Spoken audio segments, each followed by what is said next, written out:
ख़ास मामा के ख़बरियूं गुलशन हैदर में जिन्स मटाइण की ख़्वाहिश रखंदड़ नौजवान ते घर भातिन पारां मुबैना तशद्दुद कयो वियो आहे। इन हवाले सां इलाइक़े वासियुनि जो चवणु आहे त नौजवान जे मामे जुनैद ऐं ॿियनि घर भातिन तशद्दुद बाद संदसि वार कोड़े तस्लील भी कई आहे। अव्हांखे ॿुधायूं पिया मीरपुर ख़ास मां गुलशन हैदर में जिन्स मटाइण की ख़्वाहिश रखंदड़ नौजवान ते घर भातिन पारां मुबैना तशद्दुद कयो वियो आहे।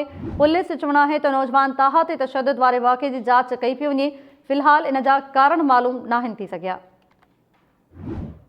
मीरपुर ख़ास मां वारिस कासकेली असां सां लाइन ते मौजूद है। जी वारिस कासकेली, कहिड़ा तफ़सील आहिनि?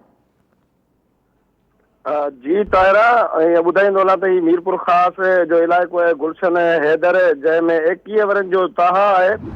हुन पंहिंजी जेको आहे ख़्वाहिश ज़ाहिर कई हुई त आऊं छोकिरी आहियां ऐं पंहिंजी जेका मर्द वारी जेका जिन्स आहे उहा सर्जरी कराए जेको औरत थियण जी ख़्वाहिशमंद आहियां ऐं मूंखे जेको आहे उहा सर्जरी कराए ऐं औरत जेका आहे उहा कराई वञे। उन ते जेको संदसि मामो आहे उन पिणु जेको आहे उन ते जेको संदसि जेके औरत वारा रखियल वार आहे उहे बि जेके कटे छॾिया आहिनि ऐं जेको वैशाणो तशद्दुद जो जेको निशानो आहे उहो बणायो वियो। पर संदसि अहिड़ी दाहुनि ते पुलिस जेका आहे सिटी पुलिस ऐं वुमेन पुलिस जेका उते इतला ते पहुती जंहिं उन छोकिरे खे पंहिंजी तहवील में वठी हिन वक़्तु टाउन जेको थाणो आहे उन ते मुंतक़िल करे छॾियो आहे। हिन वक़्तु थाणे ते मौजूदु आहे ऐं हुन पिणु जेको ताहा आहे उन अहिड़ो पिणु बयानु जेको आहे पंहिंजो हुते रिकॉर्ड करायो आहे त आऊं जेका मुकमल तौरु हिकु छोकिरी आहियां पर आऊं जेको आहे मूंखे छोकिरो घर में सॼो वञे जिन्स छोकिरे वारी लॻल आहे उन करे आऊं पंहिंजी सर्जरी कराए छोकिरी जेका आहे थियणु चाहियां थी ऐं आऊं हिन मुल्क खां बि जेको आहे ऑपरेशन कराइण बैदि जेको आहे ॿाहिरि मुल्क में हली वेंदुसि